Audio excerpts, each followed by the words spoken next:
The Empire of Byzantium, that golden dream, the climax of ancient Rome and Greece. One emperor, one single faith. A dream that lasted for 1,000 years, a dream shattered by the armies of the West.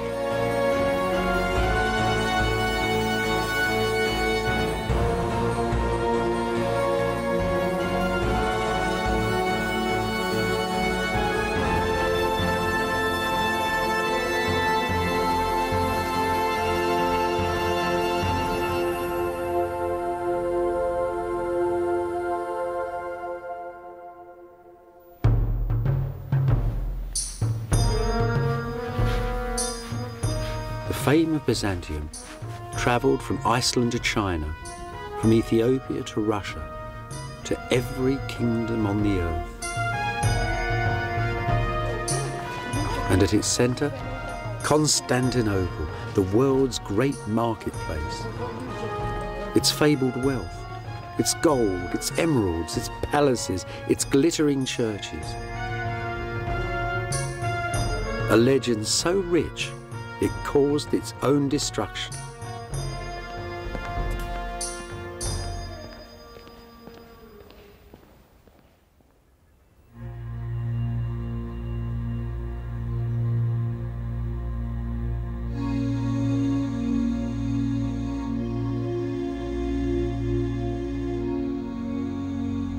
Founded in the year 330, the Christian Empire of Byzantium had its centre here, in Istanbul, in modern Turkey.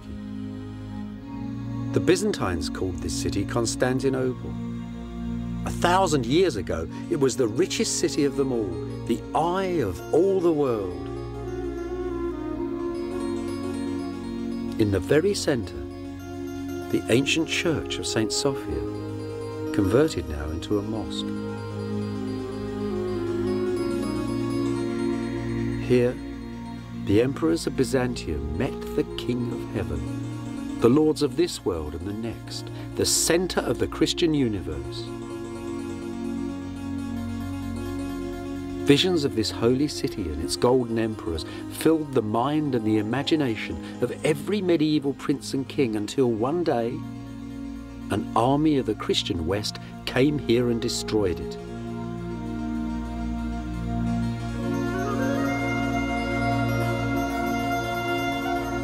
Beside the church, above the sea, a shadowed park with 5 centuries of buildings in it, the Palace of Byzantium. A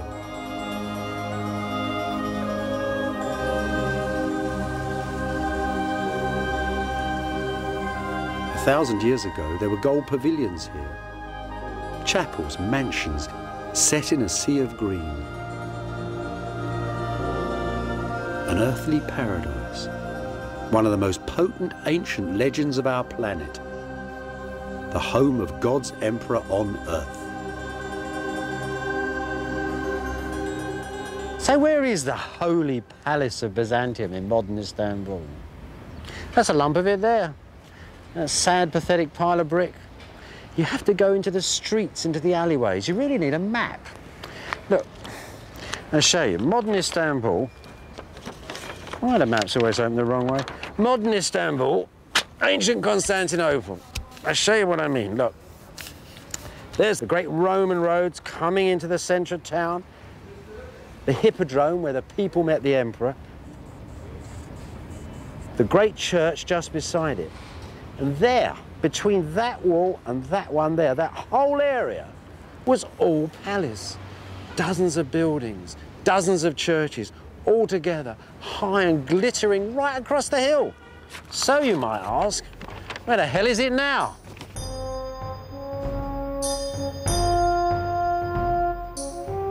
The Golden Palace is buried beneath old Istanbul.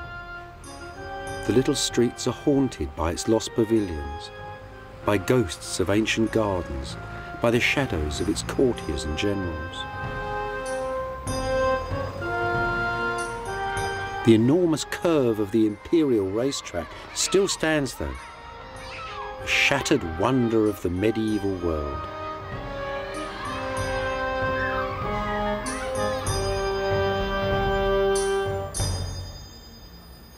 We're right at the very heart of the palace of Imperial Byzantium, and there's a corner shop. Well, at least you could say the Byzantines invented corner shops. They had a law about them. There should be one in every street, they said, for the necessities of life.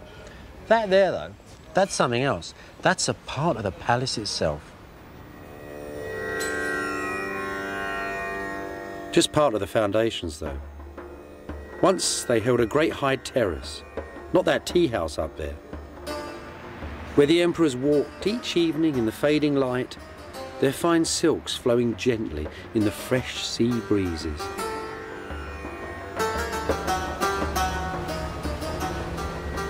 Constantinople was the greatest seaport in the medieval world. Arab, Russian, Viking and Italian boats once sailed along these walls.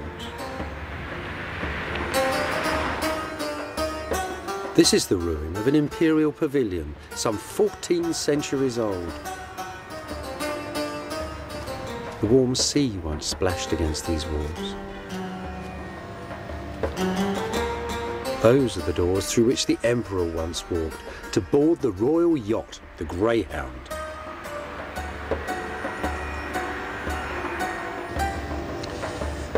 The emperors like to live beside the seaside, so it's always a good idea to, when you're walking along the seaside walls of Constantinople, to look and see if these little gates give you something of the entrance to the palace.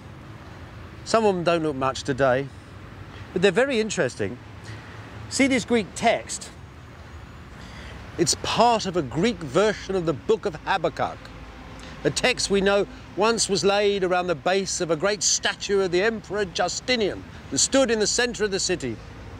So this then is not an ancient gateway, because that statue was still standing a few hundred years ago. Where on earth can we find the picture of the Palace of Byzantium?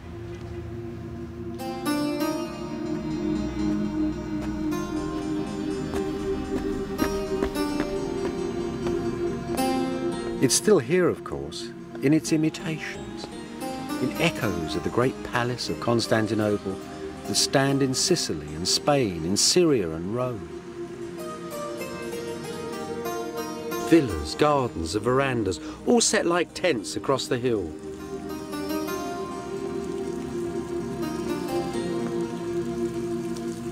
Scented courtyards, splashing fountains, a world that ordinary people never saw. Some of their very stones were plundered from the golden palace of Byzantium.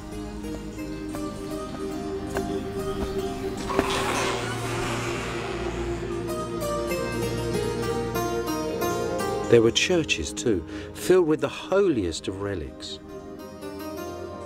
Fragments of the true cross set in gold and blood-red rubies. And great jewelled cups made for the emperor's own communion.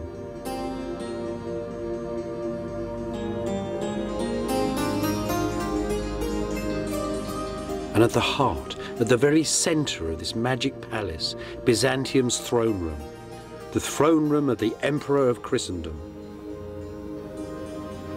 As you approach the imperial throne of Byzantium, you'd have felt as naked as a man on Judgment Day, utterly defenceless. The man who sat on that chair didn't rule by the will of God. He was the will of God on earth. He was God's instrument. He was divine providence personified. Some Byzantines believed that the end of world history would come when that man on that throne took his crown off and laid it on the rock of Calvary. It's probably the most total form of government the world has ever seen. You don't have, for example, participatory government in this. Who can participate in the will of God? You can only bow before it. You can't have morality or loyalty. You can't have good kings or bad kings, because who can know the workings of the will of this astonishing emperor? That is Byzantine politics.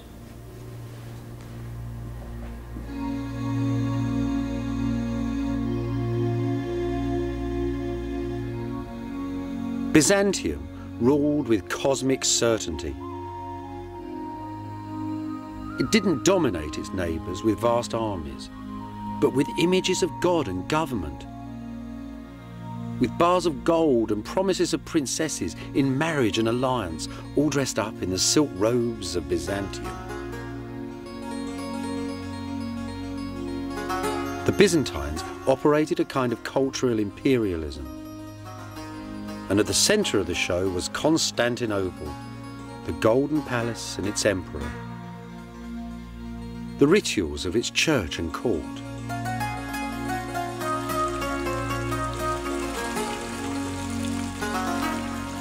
In the 10th century, diplomats and merchants, Easterners and Westerners, all give astonishing descriptions of a weekly procession that wound through the cloisters and the gardens of the palace, all filled with singing choirs, and ran up to the great church of St. Sophia. "Behold the morning star," they sang, as the emperor approached. "In his eyes the sun's rays are reflected. Adore him, ye nations, bow the neck to his greatness." The whole world agreed that this was the most magnificent, the most awe-inspiring sight on earth. At its ending, the procession passed up a wooden walkway that ran right up to the gallery of the great church, and entered St. Sophia through this door.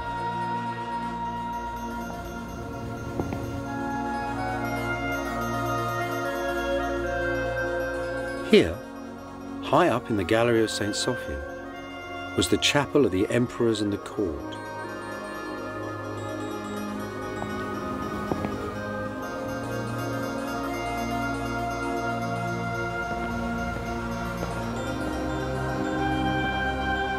Below the balcony, in the incense and darkness of the ancient church, pilgrims from Asia, Africa and Europe visited and kissed 1,000 holy relics, a little holy land of marble, gold and bronze.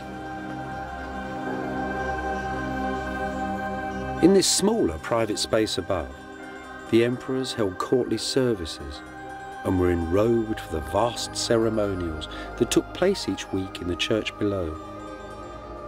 And here they are still, the dynasties of old Byzantium, still walking in the grand procession from 1,000 years ago. That's the Emperor John the Good up there, all decked out in his Sunday best and carrying a bag of gold for the church. He was a good king. He was from the Commagene family. It was a noble dynasty, died out in 1185. That's his wife, Irene. She was a Hungarian princess. See, she's got blonde hair. And that poor little weedy chap round the corner is their son Alexis. John desperately wanted him to succeed to the throne, but he died young.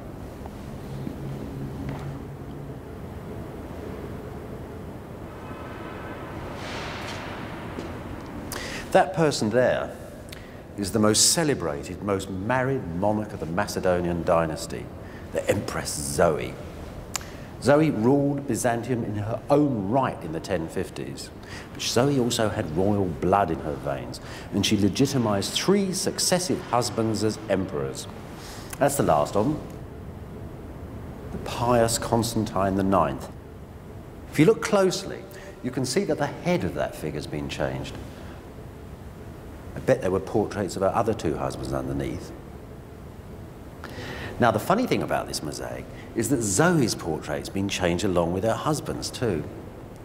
You know, some historians have said that she was very vain, certain she was beloved of the people of Constantinople, who thought her very beautiful. And you know, she was almost 60 when that portrait was made.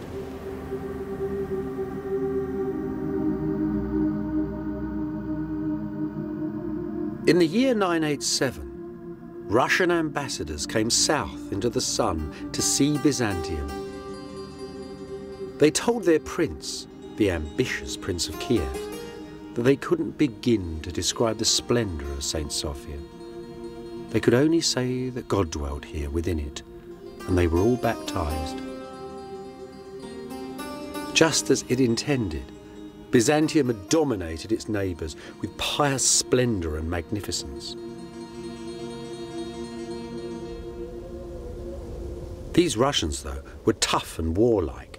Despite their newfound faith, they still hovered dangerously on Byzantium's northern borders.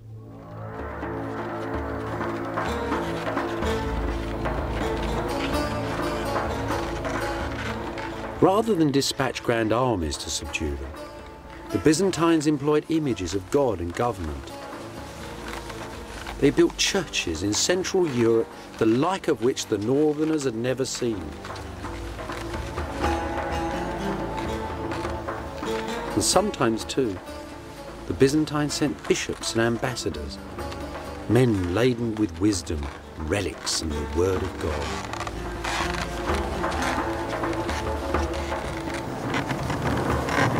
The Byzantines didn't like to travel north in the winter. The diplomats had to go sometimes with little bars of gold stamped with the emperor's name, wrapped in furs and stuffed under the sledge out of the way. The gold to bribe local chieftains to attack one another rather than to go and attack Constantinople. It was a terrifying journey. First of all, you went to a Byzantine border fort. There the governor tried to grab a few of the sons of the local princes to keep them under control. And then you set out across the icy wastes.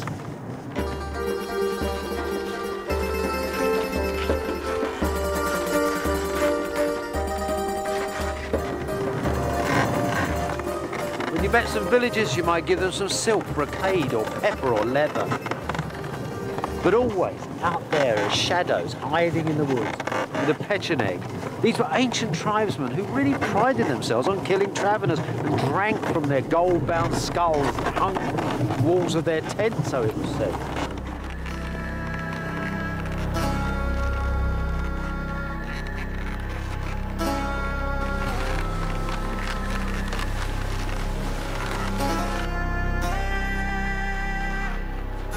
After months of travel, you'd arrive at the side of the frozen river Dnieper and look up at the great fortress of the ruler of Kiev, the prince of the Varangian Rus. Before Byzantium, the princes of Kiev had all lived in wooden huts. These towers and domes and all the dreams they hold came here from old Byzantium. And the story of their making is an extraordinary tale.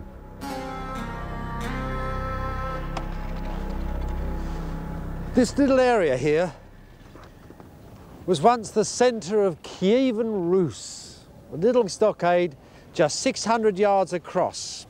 Now you've got to think it's the year 988. There's Prince Vladimir, a Byzantine bishop, and a lot of Byzantine craftsmen are coming out here. It's just before dawn. It's very cold. And at a particular holy moment, after a prayer is said, they plant the position of the altar.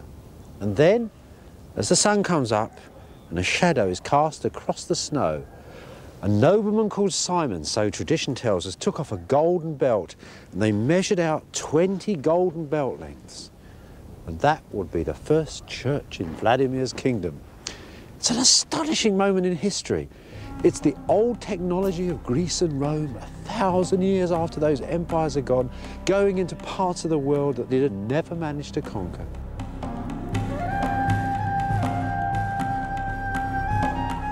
Vladimir's church is gone now. There's still a few bits of the floor left, though. Some precious relics of a tremendous Byzantine achievement.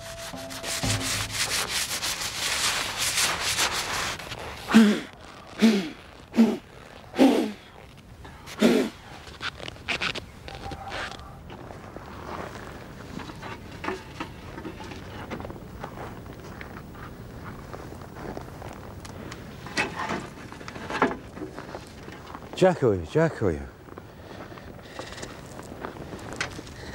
You know, it's at times like this, archaeology really comes alive.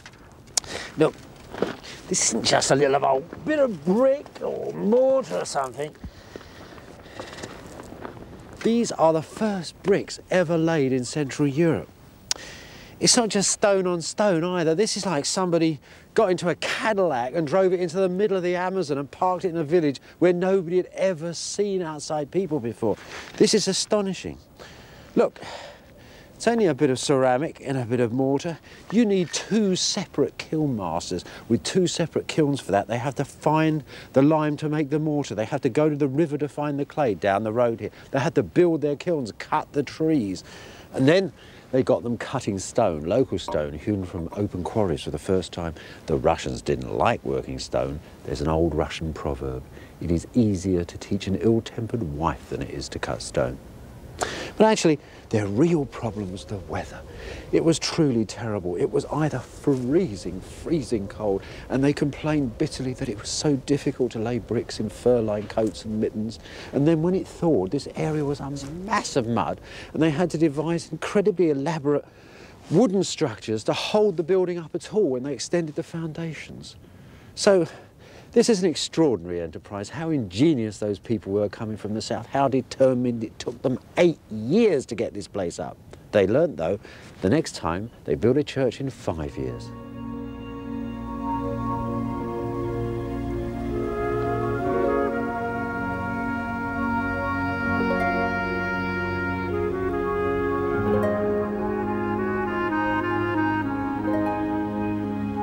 This is the church they built, the Cathedral of St. Sophia of Kiev. Beneath the old Ukrainian domes, Byzantine brick and ancient Greek geometry. These could be the walls of an imperial church in ancient Constantinople. Inside, memories of the palace of all palaces and the church of all churches, the original St. Sophia at Constantinople.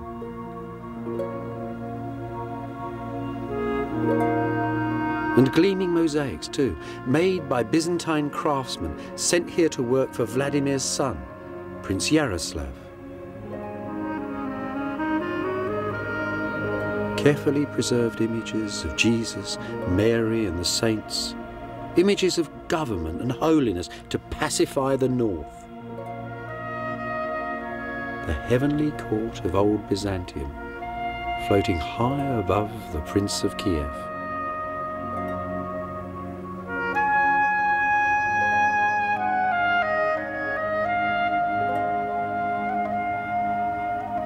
It's a heavenly court, now entirely mirrored in Yaroslav's new court on earth, aided and abetted by a Byzantine bishop who wants him to punish sinners, to feed the poor, and to fight the enemies of Byzantium. But there's something else going on in this wondrous building, something else yet more subtle. It's like a soap opera here. It imparts manner, it imparts gesture. It shows you the Byzantine way of walking and talking.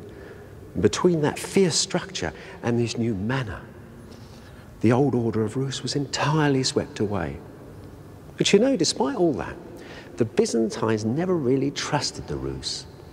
They needn't have worried, though.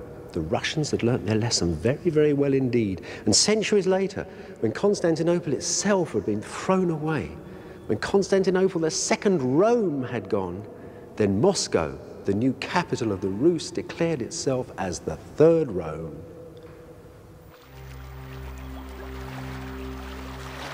Just as the dangerous northern tribes passed under Byzantium's golden spell, so did its southern European neighbours, in Greece and Italy and the islands of the Mediterranean.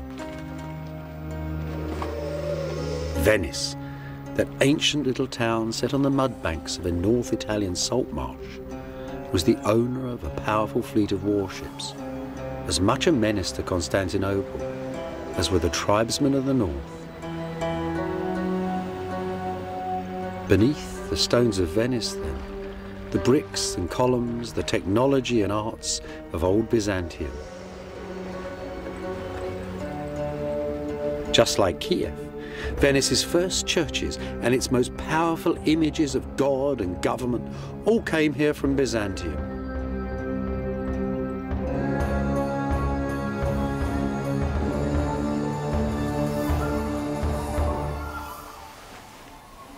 This was the old Venetians' single most powerful portrait. of the face of God. The Pala d'Oro, made for the high altar of St. Mark's. It's a funny old thing, actually. It's cobbled up from all sorts of things. Gold strips, bits of jewellery, it's all there, like a magpie's nest. The single most beautiful things about this is these wonderful plaques of enamel. They're Byzantine imports. They were made in the imperial workshops in the year 1105, and they're probably copied from the decorations of a chapel in the imperial palace of Constantinople. That's Christ in the centre. All around him, and all in order, large to small, is laid out the court of heaven, just as Byzantium's foreign kings and princes decorated the emperor's court of Constantinople.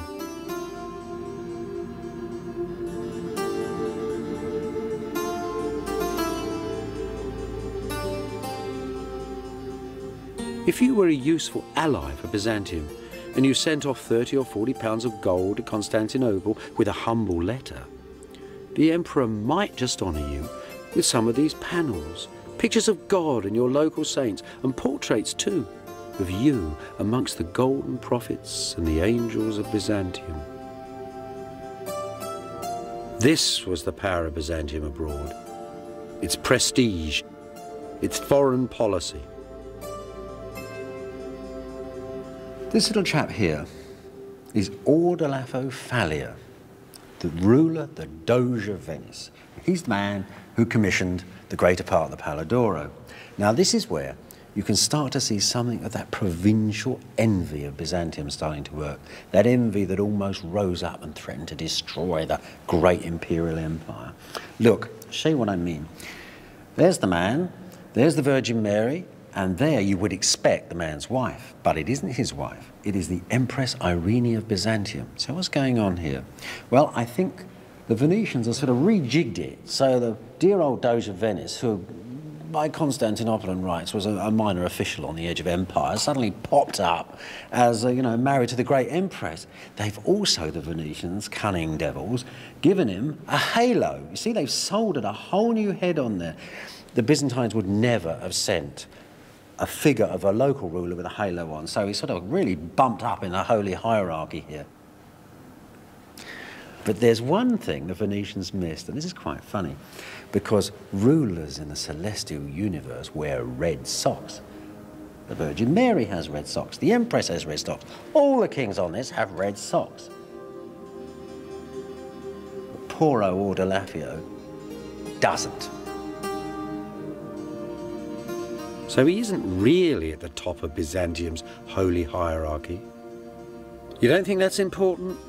Ordolafo would have done. Deep down, he knew that the great Byzantine God that ordered everything within this Christian universe had seen that dubious halo. Also that this same God held the power of eternal life and death.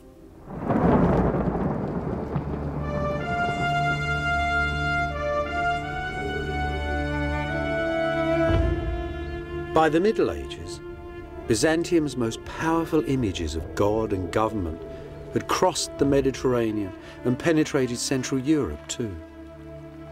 And always, at the very heart of this Christian universe, was the golden emperor of Byzantium and the glittering city of Constantinople.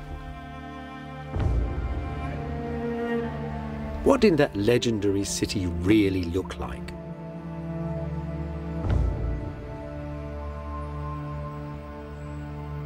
In modern Istanbul, one single precious district of the city still holds something of the air of ancient Constantinople buried underneath it. Part built from the stones of the city's ancient marketplaces, Istanbul's bazaars still stand in Byzantium's thin streets. That old electric mix of races and religions, trades and professions is still here as well, just as it was 1,000 years ago. Oh my God, what are they then? Monsieur, censure, Türkçe sülük. Sülük. Leeches. Leeches. Leeches. Yes, leeches. Leeches. So, clean your shoes, clean your blood. Doktor. Eczema. Eczema. Eczema. Romatizma. That's amazing. Old Byzantine leeches. Yes. It's good for everything, right? Yes.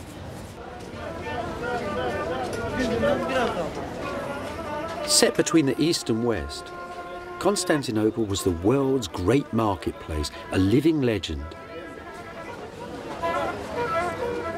Goods from Byzantium's bazaars are found today in excavations in Sweden and Afghanistan, in England and in Russia.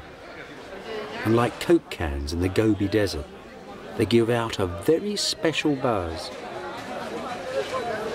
Something for your constipation.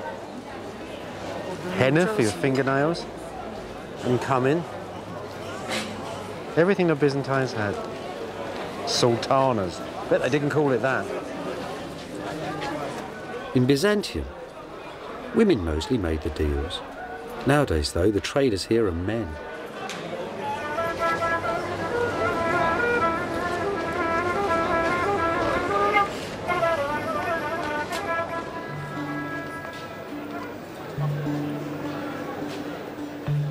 Baltic amber, African gold and ivory, Asian gemstones, Eastern silks and spices, and multinational traders, Italians mostly, buying and selling everything you could think of. There were fortunes to be made out of Byzantium.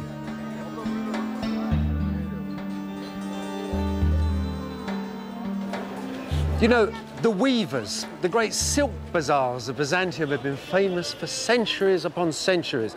In the West, they just had little bits of Byzantine silk and they used it to wrap the bones of saints and to put upon the high altars of cathedrals. So you can imagine that when a Western diplomat came here about 950 AD and actually bought 2 whole rolls of silk for his own clothes, that he was very pleased with himself. But when the bishop got to the borders, the Byzantine customs, took the cloth away from him. They said that even great Bishop Luidprand of Cremona, embassy of the King of Germany, wasn't grand enough to wear this fine fabric. You know, the Byzantines had a knack of making great kings feel like little lads from the country. The old bazaars had ancient wisdom up for sale as well. In Byzantium's book market, the best part of the learning of the ancient world was copied out by publishers and merchants. And here it is still today, the oldest bookstore in the world. You know, this is an amazing place. Just think, 600 years ago, there was a very famous Arab travel writer, and he was coming through here, rummaging about in the bazaar looking for books. Ibn Battuta, he was called. Anyway, there he was, rummaging around. There would have been more people here then, lots of scribes actually writing them. And a Byzantine magistrate who was walking through the square recognised him. And the old 2 men got together, the Arab and the Christian, and they sat down and they talked about writing books. They talked about travel and the joys of scholarship. Westerners really loved the book bazaar in Byzantium. They could find things there that were real legends. Magical lost works like this, for example.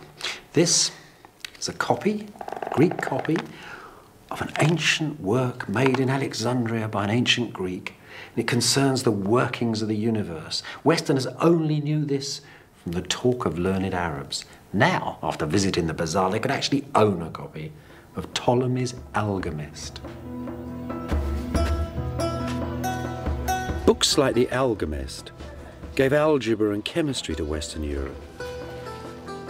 To Westerners, it must have seemed that all the wealth and wisdom of the world was held inside Constantinople and in the houses of the lucky people of Byzantium.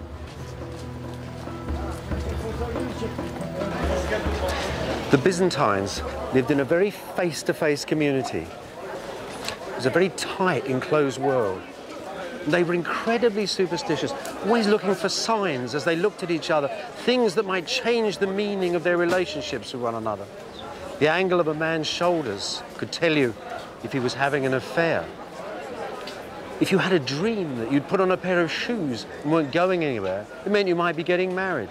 You could nod at a woman and it meant that you would be having an affair with her very shortly. Superstitions everywhere.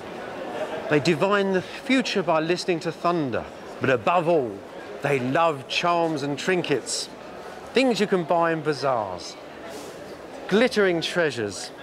And that is the greatest charm of all. It's been around for thousands of years before Byzantium, and it'll go on for 1,000 years beyond us all. It's a charm against the evil eye. The evil eye, of course, is envy. That thing that's so destructive inside small communities, and so destructive for Constantinople too. Constantinople was called the eye of all the world. Everybody envied its gold and silk and pretty princesses.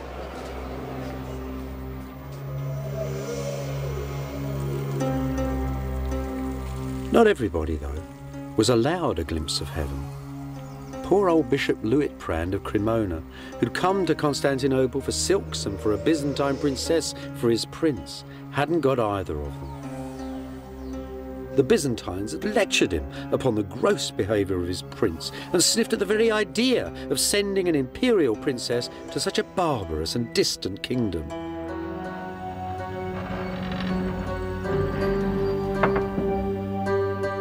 Luitprand greatly resented these haughty Byzantines, especially the great warrior emperor Nicephorus Phocas, who came to the throne in 963. You wouldn't want to meet him on a dark night, Bishop Luitprand reports to his prince. He's a monstrosity in a smelly old robe, a dwarf with the eyes of a mole, disfigured, disgraced, pig-like, an Ethiopian. Every week, Luitprand continues, like some crawling monster, the emperor walks in procession to the great church, and the singers cry, "Behold, the morning star approaches." They might just as well sing, "Come on, you burnt-out old coal, old woman, clod-hopping barbarian."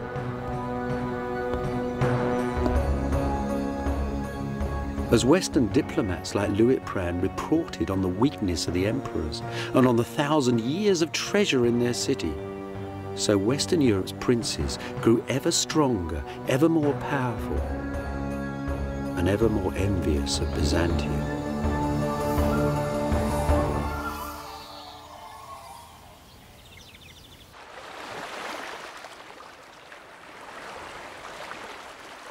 In 1204, the Venetians managed to divert a cutthroat army of crusaders from their sacred vows to capture Palestine for Christendom. Promising them the plunder of Byzantium, they provided lists of the treasures and the holy relics inside Constantinople.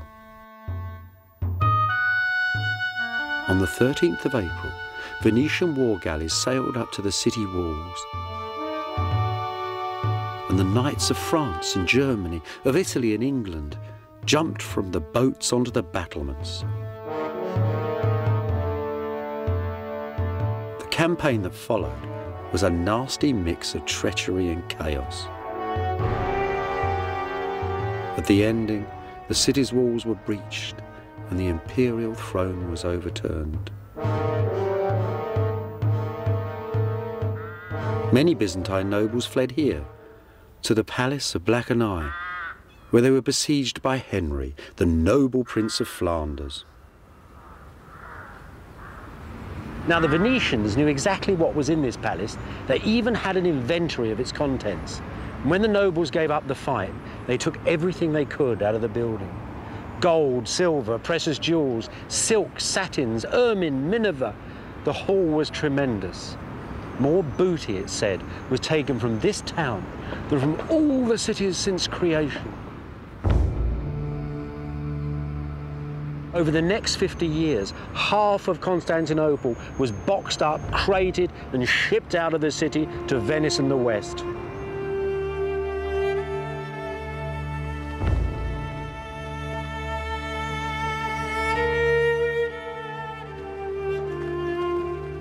At the very heart of Venice, between the State Palace and St. Mark's, the old state church, is the city's ancient treasury. And the root of that treasure was the plunder of Byzantium. It was Europe's pawn shop, really. Emperors left their crowns here for cash. The King of France actually bought the crown of thorns from this room. And in the 1790s, when Napoleon and his armies turned up in Italy, he was able to take half a ton of gold from this room and melt it down just to pay his troops. But despite all of that, despite all the losses, this is still the single place in all the world when you can get a glimmer, just a flash of the treasure that once filled Byzantium. A glass bowl, enamelled with classic images, taken from the emperor's own quarters in the palace. From the palace chapels, the cups of the imperial communion.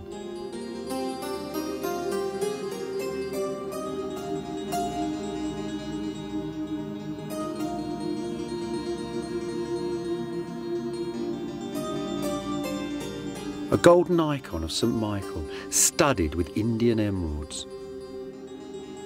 The Byzantines used its glowing colours to foretell the future.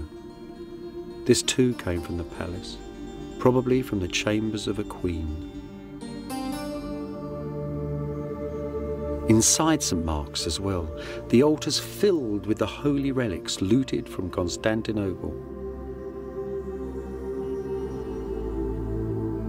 This superb Madonna, Venice's most holy icon, had been carried into battle by the Emperor Alexis Murtzouphlos. The Venetians tore it from his abandoned war chariot.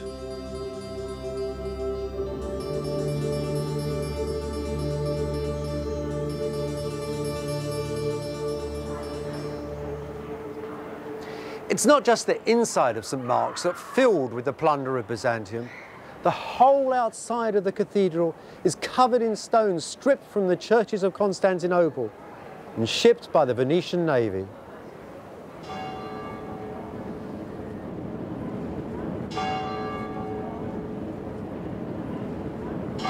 A great new balcony was built from the stones of old Byzantium, and 4 bronze horses, said to have come from the very heart of Constantinople, were set up high upon it. St. Mark's was plated with the plunder of Byzantium.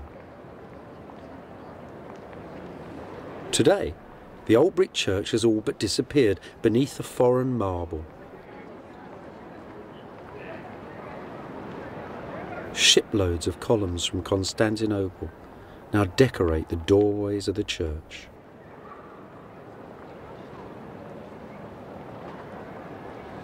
These beautiful square pillars from an ancient church that had stood on the main highway of Constantinople were used as gallows. The Venetians hung criminals from them. Other fragments of this lost masterpiece once stood in Crusader chapels from Spain to Austria. This is an interesting piece. It has an amazing history. You see, when the Venetians first took the sculpture from the boat, they found that one of the feet had been broken off. So they made a new foot out of a lighter, whiter stone. You see that? Now, just a few years ago in Istanbul, a Turkish archaeologist actually dug up the original foot. So now we know where this sculpture came from. It came from a monument of Constantine the Great, the first king of Byzantium, and those were his 4 sons.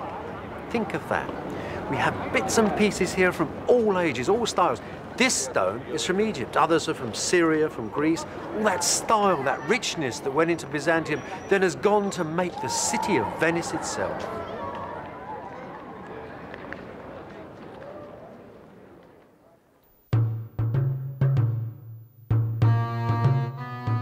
Byzantium didn't just make Venice beautiful.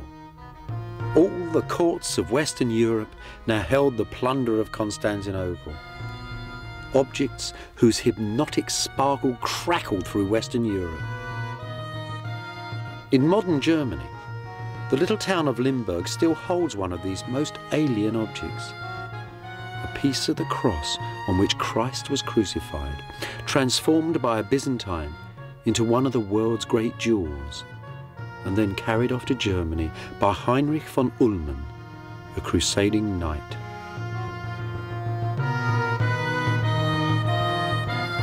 In 1235, when this church was just being finished and the Crusaders were still ruling in Constantinople, that doorway would have been surrounded by the ill, the mad, and the crippled and the poor. They weren't just standing there waiting for handouts. What was going on was something rather unusual. Inside this church, inside all churches in Western Europe where there was a relic of a saint, there was a special power. This power came actually from heaven. And in lieu of hospitals, that was the best thing these people could hope for, was a cure. After all, Jesus had cured the poor.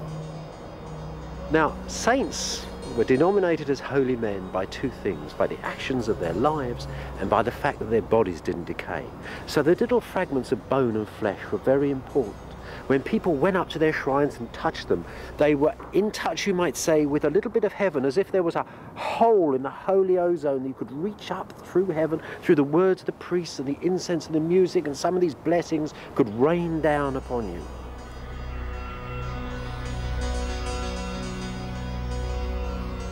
The relics of Byzantium, though, weren't relics of local saints. They'd been brought from the Holy Land. They were the personal possessions, some of the very things that Jesus and Mary had touched, and they were never used to cure the poor. These holy things were held in the imperial churches and in the palaces of Byzantium. In that extraordinary world halfway between earth and heaven, they confirmed the divine role of the emperor on earth. By stealing these powerful objects from Constantinople, the pious kings of Western Europe had gained a confidence they'd never had before.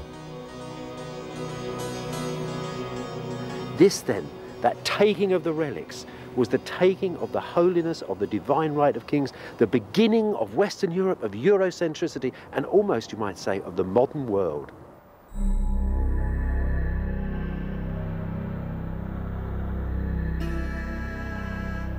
Back at Constantinople, the Crusaders' colonial administration failed. The knights couldn't balance the books. Driven by debts and petty wars, they left for home.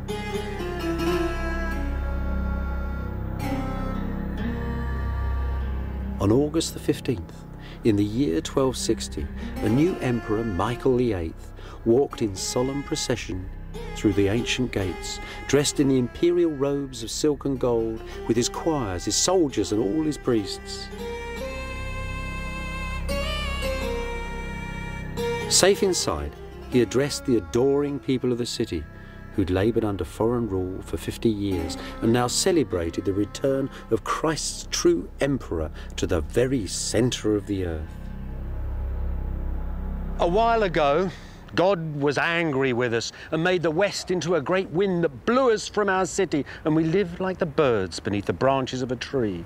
But just as he'd promised Abraham the promised land, just as he granted my ancestors eternal victory, so he has given me back the sacred city. Michael might have thought that God had put Byzantium back into the centre of the cosmos. The truth was, the Crusaders had wrecked Constantinople, plundered it, broken it, destroyed it, and the emperor's return to great power politics was suicidal.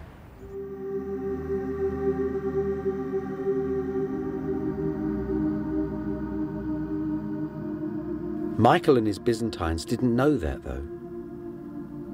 As Michael said, they thought that God had restored the cosmic balance, that the golden dream was up and running as before. In the imperial chapel, in the gallery of St. Sophia, their artists made a celebratory mosaic for the emperor's return. Jesus, Mary, and St. John the Baptist. You'd think the world had never changed.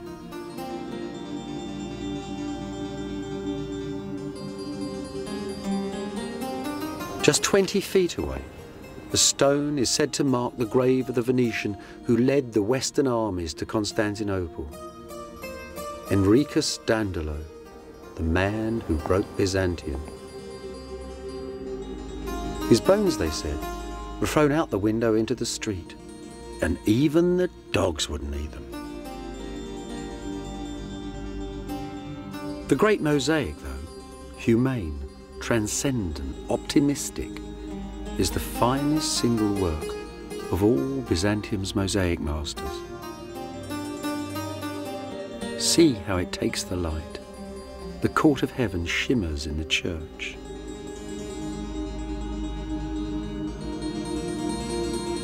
This is the Christ the Byzantines had always worshipped.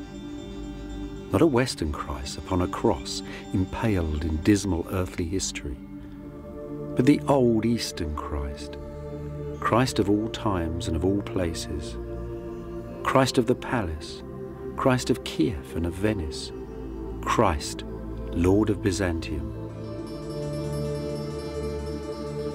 The same Christ, too, whose relics and whose images now filled the churches and imagination of the West. The Christ whose soft, impassive face would watch his Eastern Empire gently fade away.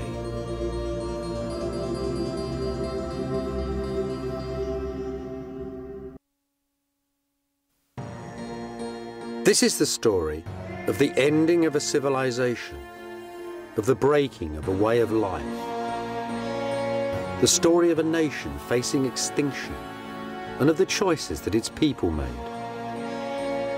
The story of the ending of the Empire of Byzantium and of the beginnings of the modern world.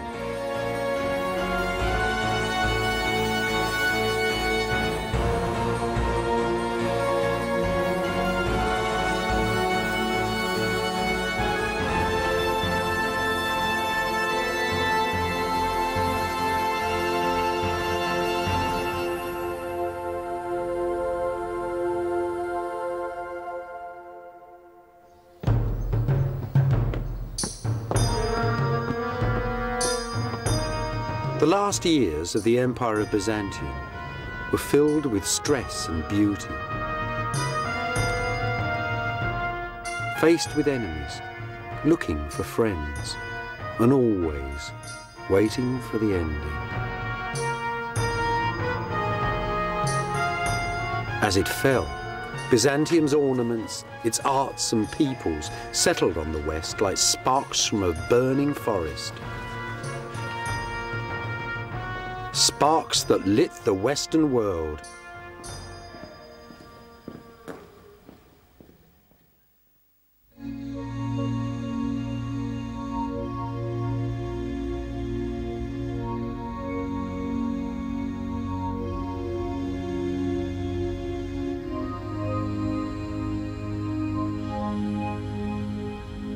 I'm standing high above the Golden Horn in Istanbul, in modern Turkey.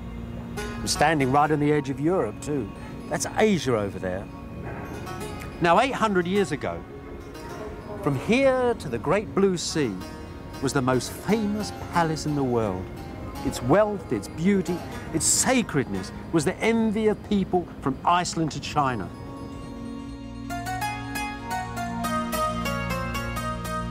Only the angels in heaven, the Byzantines had said, knew the date of the ending of this dazzling city, the capital of the Empire of Byzantium, which they called Constantinople. Late in the Middle Ages, though, in the last 2 centuries of Byzantium, when the Crusaders had half destroyed the city, and with the armies of the Turkish sultans closing in upon its walls, you didn't need to be an angel to know the end was very close. The broken Empire of Byzantium prepared to face its destiny. The emperors moved their palace here, to Vlachani, right on the city walls. Here they could face all their enemies, the Turks, the Westerners. Here too was a great church and a most sinister prison, where half a dozen emperors were executed or blinded in terrifying family feuds.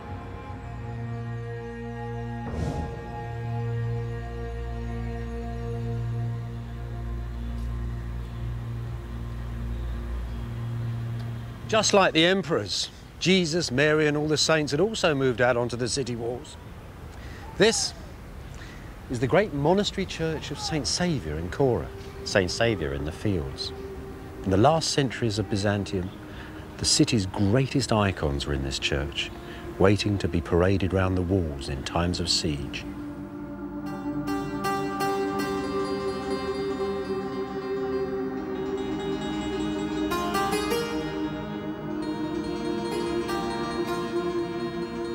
St. Saviour's was Byzantium's last masterwork, a jewel box set beside the city walls.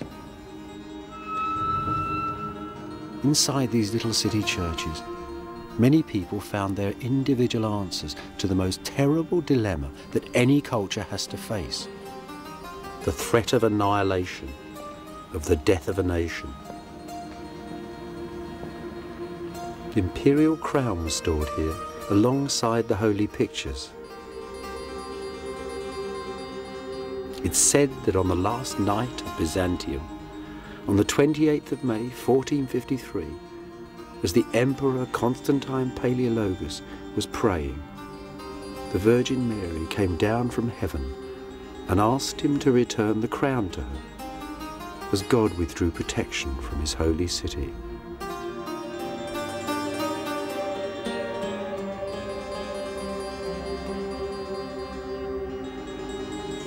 Above the door in shining gold, an image of the church's greatest benefactor, Theodore Metachites, Prime Minister and High Chancellor of Byzantium. Look at him with his turban and his caftan. The very model of an Eastern gentleman. Yet Theodore and the Byzantines were a very ancient people, the living remnants of the world of Greece and Rome.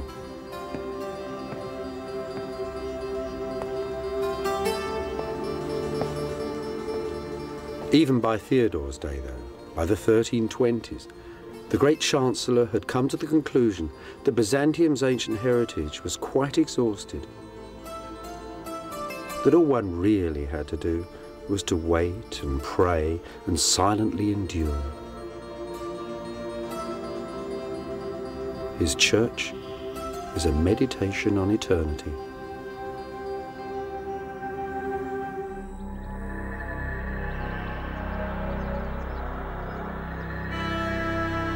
Many Byzantines believed that if an enemy ever broke through these vast old city walls, the very statues of the ancient emperors would come alive and drive the invaders from the city. For them, Constantinople was a sacred city, the centre of the world, inviolable. Yet they too could see the Turkish armies drawing ever closer and their ancient city descending into ruin.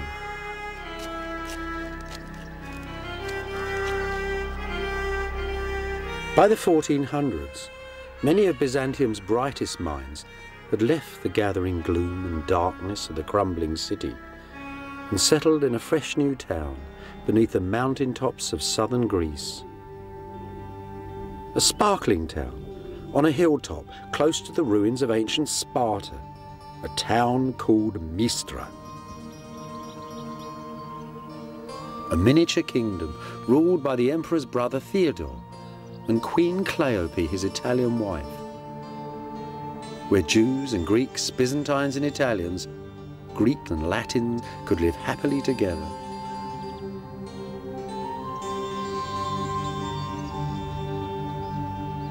One of the lovely things about Mistra is how small it is, how tiny, how human. Everything here is democratic. As you walk down the street, you'd have bumped into everybody. You might have seen Italian merchants. You might have seen beautiful Queen Cleope walking amongst the flowers. And you might have seen the retired Emperor John, here to visit his family, now a monk buzzing busily from church to church. At the hub of Mistra's life was a charismatic teacher from Constantinople, a follower of Plato, the ancient Greek philosopher, a man called Plethon.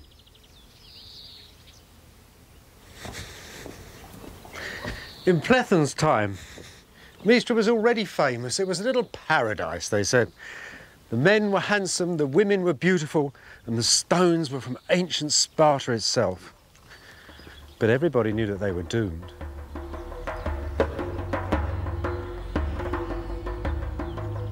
Here, Plethon founded the last academy of Greek philosophy. Here, he taught future patriarchs of Constantinople and future cardinals of the Church of Rome as well.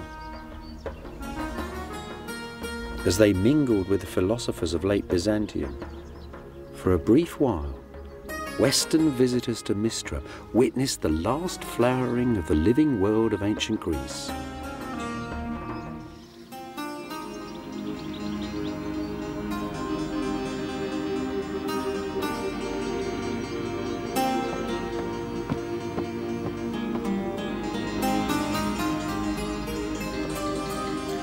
At the heart of Mystra was the court. And at the heart of the court, this little pretty church, named after the great old court church of Constantinople, St. Sophia.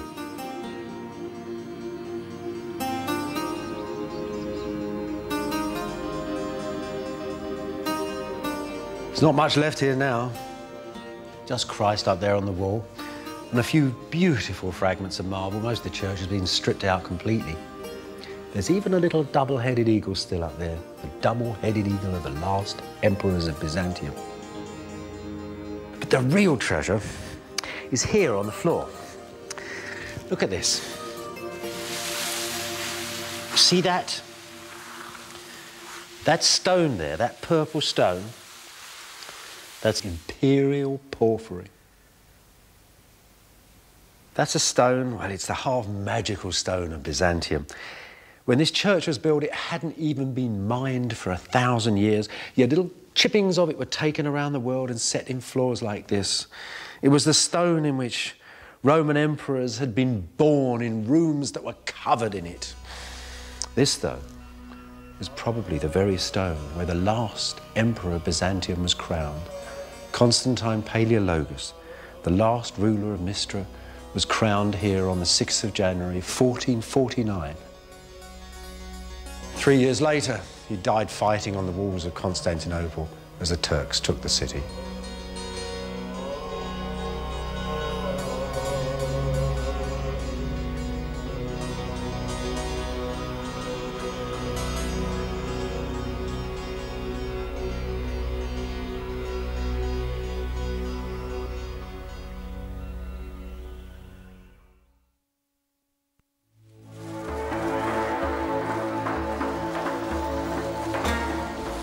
In the 13th century, a family of nomad Turkish shepherds called the Ottomans packed their tents and rode out of Central Asia.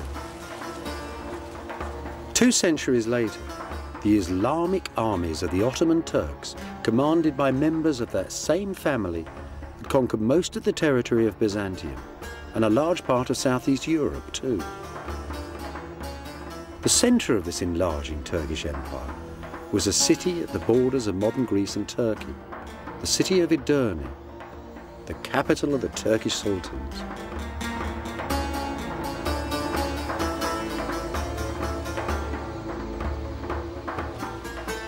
In those days, Edirne was a hectic international city, the city of great mosques, hospitals, concert halls, munitions works, and grand bazaars.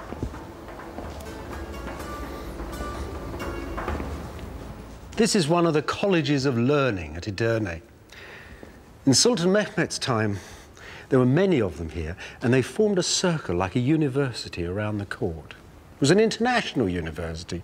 There were Italians here teaching the Sultan's children how to speak Greek. Byzantine nobles sometimes sent their children here for a good education.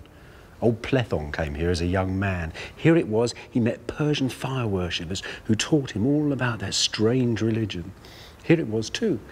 He first read the works of the ancient Greek Aristotle.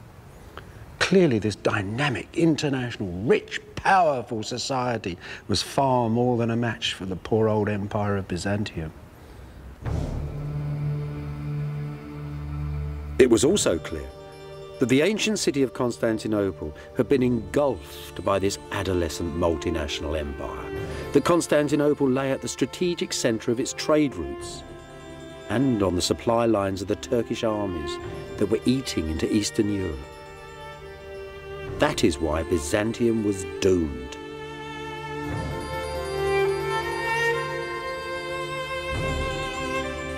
In 1438, the Emperor John VIII sailed out of Constantinople in a last attempt to beg aid from the reluctant West in his struggle with the Turks.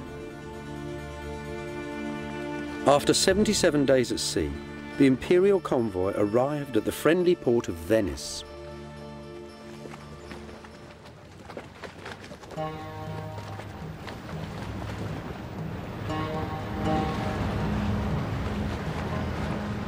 The West had always said that military aid for Constantinople was dependent upon Byzantium's reunion with the Church of Rome. The churches of the East and West, Greek and Latin, had split apart 6 centuries before. So the Emperor John had sailed with his theologians and his bishops, not his generals or his admirals. In all, some 700 people on the sea, the scholars of Byzantium. Plethon, too, had come especially from Mystra in Greece, as had many of his pupils.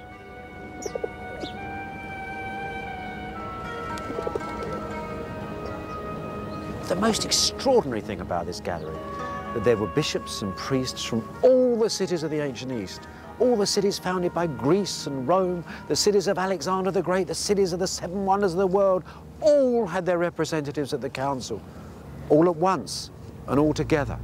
It was as if the old world had come to meet the new. But there was plague abroad in northern Italy. 2 Byzantine bishops perished in the first weeks of negotiations.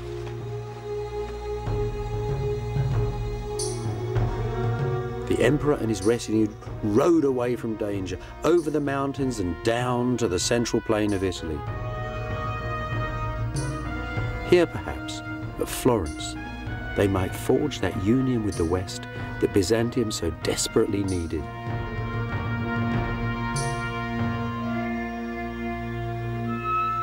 And here, too, they were memorialized in the frescoes of Benozzo Gozzoli, painted in the townhouse of the Medici family, the bankers who were sponsoring this Council of the Churches.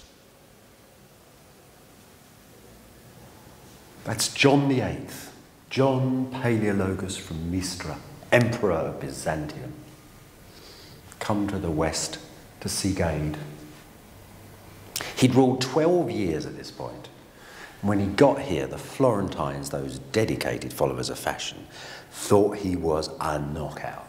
They had never seen turbans like that or crowns like that. The jewellers liked it.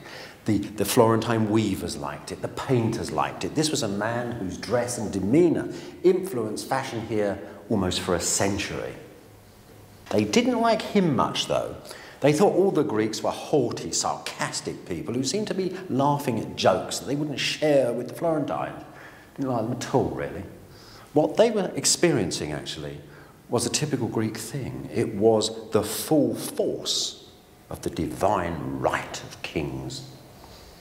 See, in the West, that had rather diminished. The West that had pinched the idea of the emperor had now taken to electing Western emperors. They were confirmed by popes. There was common law, power in the West that seeped down and down and down away from the man who now was like only at the top of a vast pyramid of power. In Byzantium, everything resided in the one man.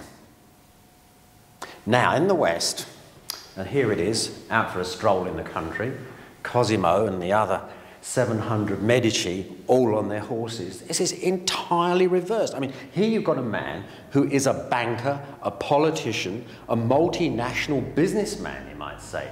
The West was entirely different. The central disagreement, then, was about these different attitudes to power in East and West, about power and precedence amongst the lords of earth and heaven. Most of the Byzantines, though, were insulted at the very idea of arguing about God, whose majesty and dignity was beyond all human understanding. They thought that the clever Roman clerics they faced each day were simply impertinent and immature.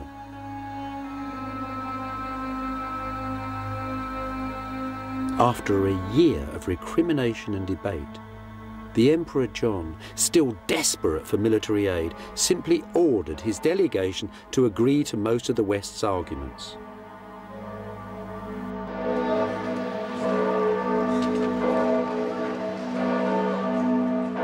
On the 6th of June, 1439, a great act of union was signed in Florence Cathedral, right under the huge, beautiful, brand new dome. An act of union between two churches, between the Pope of Rome and his assembled clergy, the Emperor of Byzantium, and whichever of his Greeks decided to turn up that day.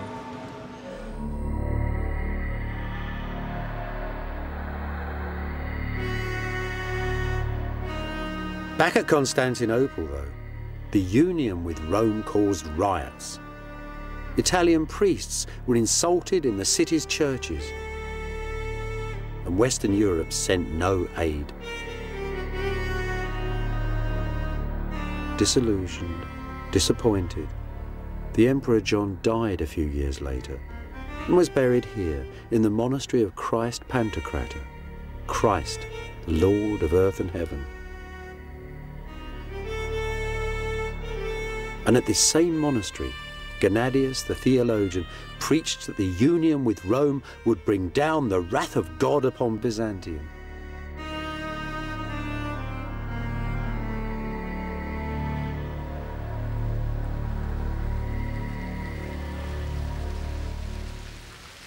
Meanwhile, at Edirne, a new young Turkish sultan, Mehmet, had taken up the Ottoman throne.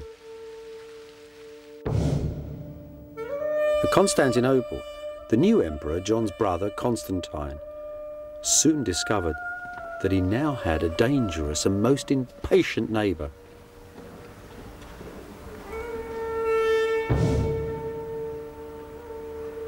In April 1452, there was a huge row at the court of Sultan Mehmet II. Byzantine ambassadors had turned up complaining that the young man was breaking all his father's treaties. He was too. He was building a huge castle right next door to Constantinople called the Cutthroat. It was the first stages in his planned attack upon the city. And now, in his reply to these ambassadors, he tried to scare the pants off them. Listen to this, these are his very words. "Have you the right or the power to control my actions on my own territory? Inform your king that I am very different from my father, that my resolution surpasses all my ancestors. This time, you can return in safety, but the next man who delivers a similar message to me will be flayed alive."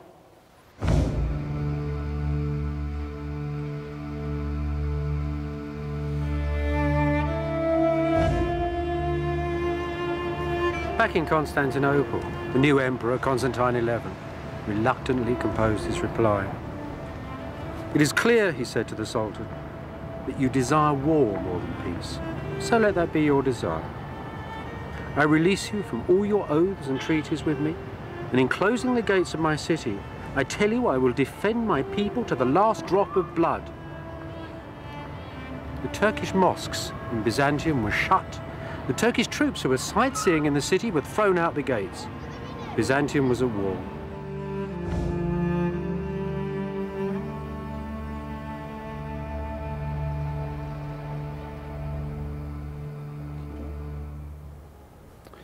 Mehmet was actually very touched by Constantine. After all, the Ottomans and Byzantines had lived side by side for a very long time. They'd fought together in wars, they'd intermarried. But Mehmet was also very determined. Listen to his reply. "I shall take your city," he tells Constantine, "or the city will take me. If, however, you admit defeat and withdraw, I will give you Mistra and its province, and we shall be friends. If you deny me peaceful entry, however, I shall slay you and all your nobles. I shall slaughter the inhabitants of your city and allow my troops to plunder it. The city itself is all I want, even if it is empty." Constantine's reply was brief. You may have anything you want of me other than the city. I will not flee from it, nor will I evacuate. You may have anything but the city. For the city, I would rather die than live.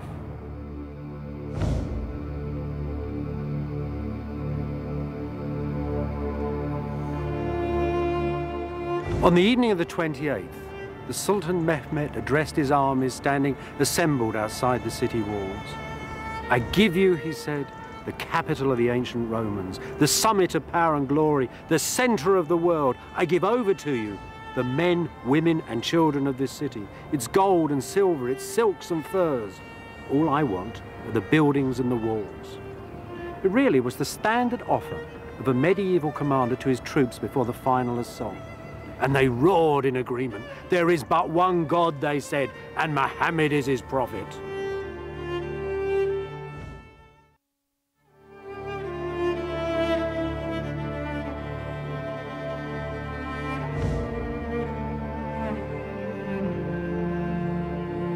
On the fringe of empire, high in the mountains of northern Romania, contemporary Byzantine artists made precious records of the fall of Constantinople.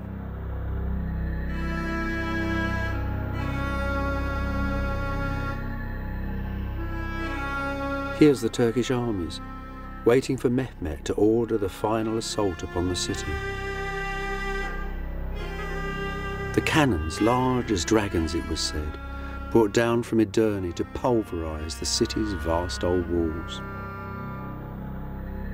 The Turkish navy fighting all along the Golden Horn, forcing the tiny armies of the Byzantines to fight on two fronts at once. On the city walls, the Byzantines parade the holy icon of the Virgin, the city's sacred shield, just as they had done for 1,000 years and more. Every hole, each crack and weakness in the ancient walls is strengthened by the prayers of priests, the women and the children. There's the emperor, ordering the walls repair with rocks and stones, and the empress too with her ladies. Here though, the artist is in error. There was no queen. Constantine XI, Constantine of Mistra, was childless and a widower. The last emperor would leave no heir.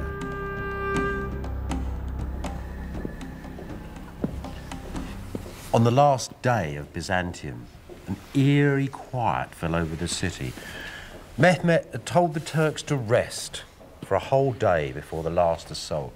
He gave the emperor time to walk with all that was left of the armies and nobles of Byzantium once again into the great church, and there, after all their arguing at Florence, the Greeks and the Latins joined together in a last service, and the emperor went to the altar and was given the last rites. Then he walked back to the palace, and there he made a speech to his commanders. A speech, you might say, that was the last speech of the ancient world. He encouraged them not to be frightened when the Turks attacked. He said that their ancestors, the ancient Romans, were terrified when Hannibal's elephants had charged towards them, that they hadn't run away. Because they were human beings, people with will and mind, and not given to animal desires, and that he and his commanders had mind and will and God and belief upon their side. It was those beliefs of mind that stem back to Greece and Rome and fuel the modern world. And then Constantine, the 11th of that name, went with his men back to the outskirts of his empire, to the walls now of his city. And there he died, the ruler of Rome, the king of Christendom, and the emperor of Byzantium. What actually happened to him is a mystery. Turkish historians tell us only that the emperor was very brave. That Constantine died fighting by the city gates. "The city is taken," he's supposed to have cried, "and I'm still alive." And he ran off towards the battle and into the flash of legend. The man then killed 10 pashas and 60 soldiers with his lance, and at the end, poor Constantine was toppled from his horse and cried to God Almighty, the creator of the universe. And the Turks cut off his head and stuck it on a pole.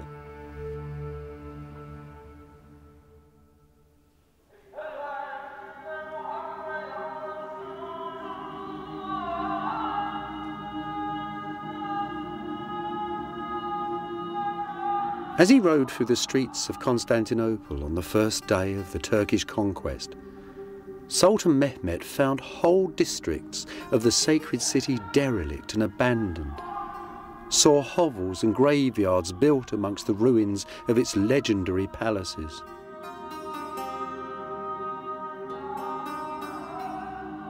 He was awed, though, by the imperial church of St. Sophia, and declared its venerable shell to be a building made for God.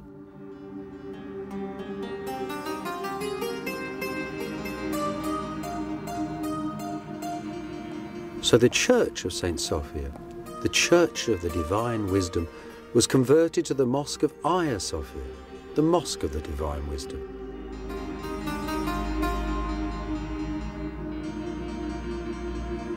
Images of old Byzantium had glimmered at the edge of Asia for 1,000 years.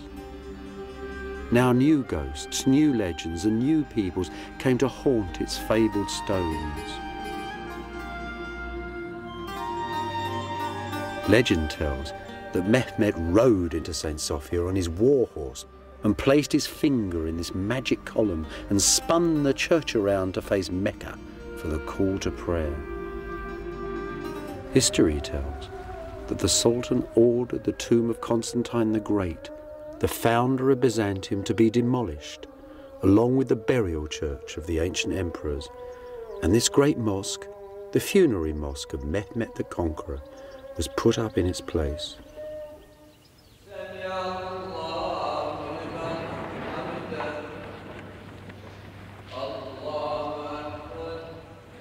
Yet Mehmet, a humane and sympathetic man, still wondered at this ancient ruined city and its unyielding inhabitants.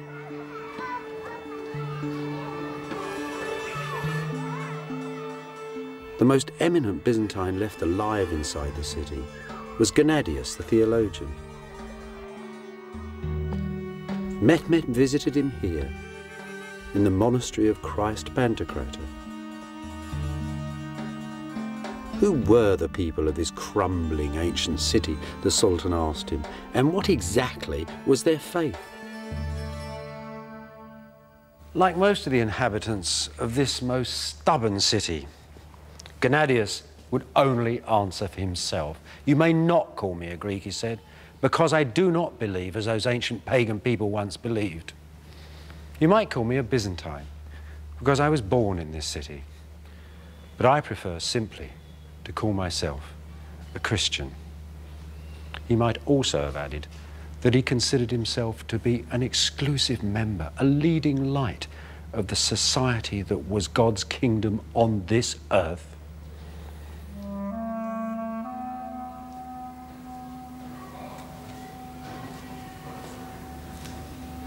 Mehmet was pleased enough with the old boy's answer to give the penniless church a bag of gold, make Gennadius its leader, to give him a white mule, and to give him authority too over all the Christians of his empire.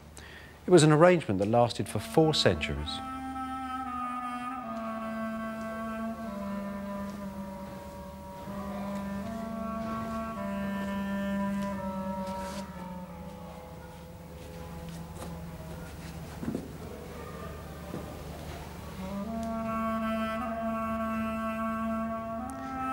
As for Gennadius's beloved monastery, well, its church became a madrasa, an Islamic public school, and one Zarek became a very famous preacher in this city.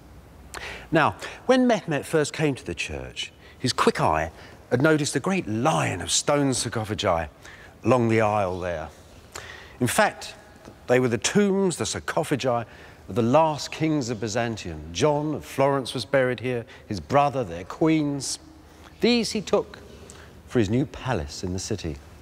He also took a slab of stone laid in that trench over there. For centuries, pilgrims had believed that that had been the very slab of stone on which the body of the Lord Jesus Christ had laid after the crucifixion. They said you could still see Mary's tears upon it, glistening like pearls. Over the centuries, Zayrek's school became a mosque. The district became quite poor. The mosque sold off its great white shining marble pillars and put in these baulks of stone instead.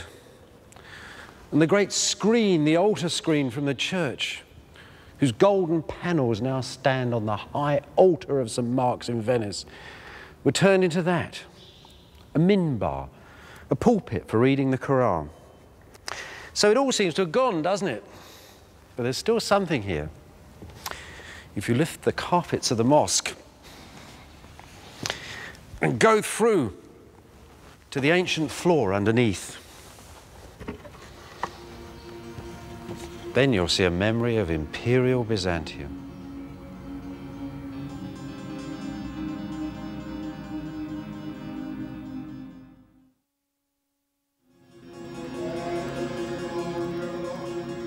There are still descendants of the Byzantines today, a dwindling community at the ancient heart of one of the largest cities in the modern world.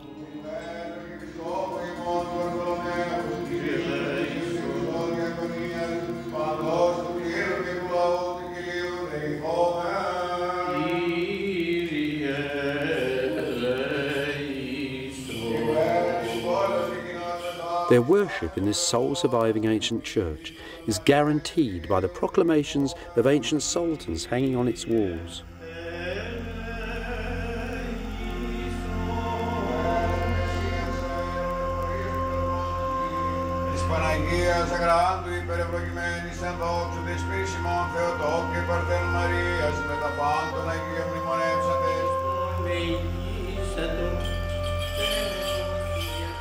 Their church has survived schism and poverty. For a while, the deep distrust of Rome led them towards Calvinism. But here they are still, in their holy city, with their own faith.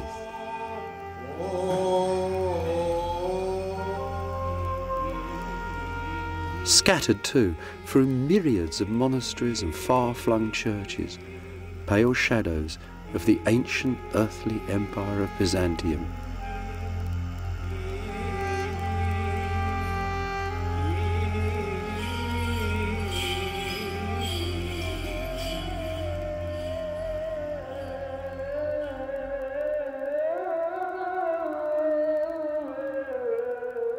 Most of Constantinople's ancient churches, though, were soon converted into mosques. This little mosque was once a chapel in the ancient palace of Byzantium. Endowed with lands and properties, these converted churches were transformed into self-financing charitable trusts, the religious and financial centres of the city's neighbourhoods, and the means by which Constantinople was converted to Islam and revived.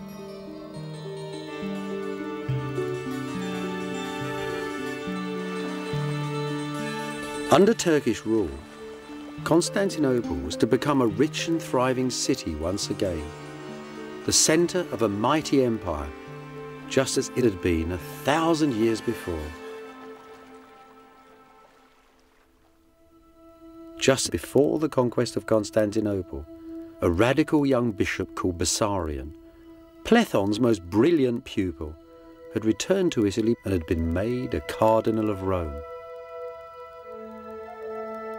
Some historians detect his portrait in this tragic bearded figure talking with Italian friends, chic young men of the Renaissance, painted by Piero della Francesca. Here at Rome, Bessarion did what Byzantines had done at Constantinople for centuries. He made a villa by the city walls. This villa, one of the first in the modern Western world. A memory of old Byzantium.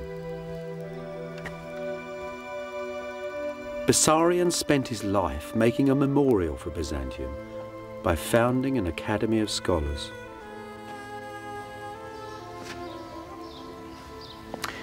You know, I suppose Bessarion bought his academy here when it got very hot in the summer months.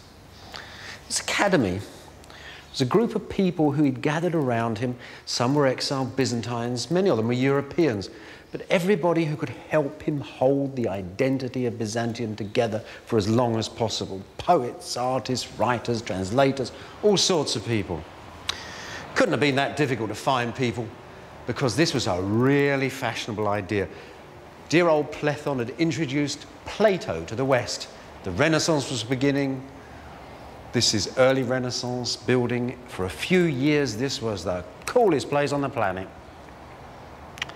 So you've got to think, perhaps, that this was the place too where one day in the summer, 1452, Bessarion sat down to write to Mistra. He was writing a letter of condolence to Plethon's sons. The old man had died with the spring flowers in June of that year. Bessarion wrote a letter, such a letter. He said that Plethon had been his teacher, his father and his friend. It was one of the last authentic letters of the ancient world. After that, Byzantium became something to be seen in libraries and museums. Above all, Bessarion preserved the dream. He gathered the pure air of Mistra, the ideals of Constantinople, the energy of ancient wisdom, and made a single beauteous image of that most complicated empire.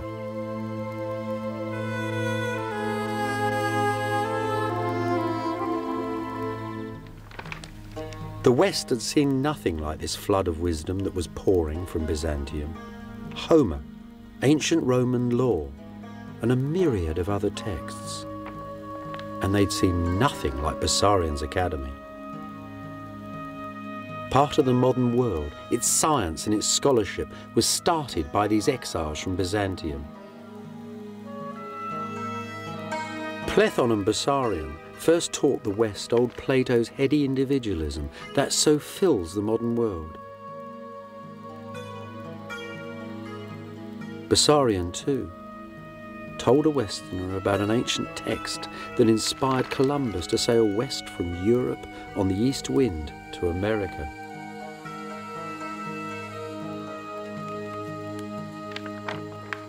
There is, though, a deeper and yet more fundamental legacy.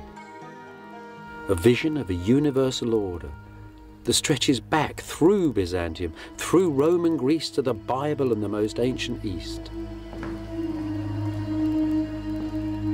A vision that still fills the world today. A vision that exiled Byzantine artists drew out for us in dazzling detail at Voronezh, the most beautiful of Romania's lonely monasteries. See that cross there in the middle? That's the cross of our Lord standing on the holy throne of Byzantium, the center of the world. To the left is good, paradise. There's all the lords and ladies of Byzantium pressing through the pearly gates. On the right, hell, the Turks and everybody else, all the bad people struggling to get out. Good and bad, plus and minus, past and future, with heaven above and hell below, and pure energy at the center. A structured universal order that the modern world still understands and uses every day. And if there's nothing there that you can see from the modern world, just look at those demons, as black as SS officers, prodding their victims towards the ovens. That's a hell we made reality. And look at that over there in paradise, the tree of life, the center of man's wisdom. The very plant that the god Gilgamesh 6,000 years ago in ancient Ur in Mesopotamia searched for. To him, the elixir of life was understanding. For us, perhaps, it's penicillin. then again, there's something here that's unique. Above all the bustle of the world, the lords and ladies, the gods and demons, coming through and behind the very scroll of time itself, the Lord of the universe. The heart of the atom, heaven's order in a grain of sand. Byzantium's fundamental legacy, this image of a universal structure. The universal order is as basic to the order of the modern world as is DNA to every individual in it.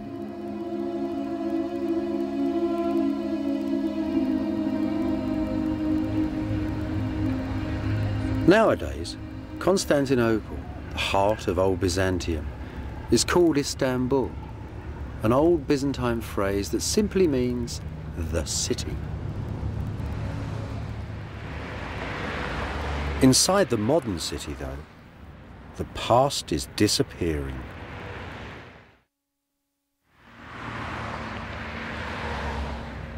Ruins are often melancholy, but they should seldom make you angry. The end of Byzantium wasn't really brought about by the wicked West or the terrible Turk. Things pass, as the poet said. If the cowboys had never shot the Indians, the Great Plains would not be filled with shining teepees and herds of buffaloes. Nonetheless, we should honour the past and cherish it. It's a memory, a solid memory of our beginnings. And think of Byzantium too, as a flash of silver, as a dream of jewels. There's an image of a god sitting on a golden throne and of an emperor sitting in this palace in his imitation. Think of the culture that gave us the rule of Roman law and the image of a holy mother, much beloved, caressing a baby child. And think of Byzantium too, this extraordinary empire set between the East and West, whose very ending set those two things far apart, but in whose own time gave so many good ideas to both of them.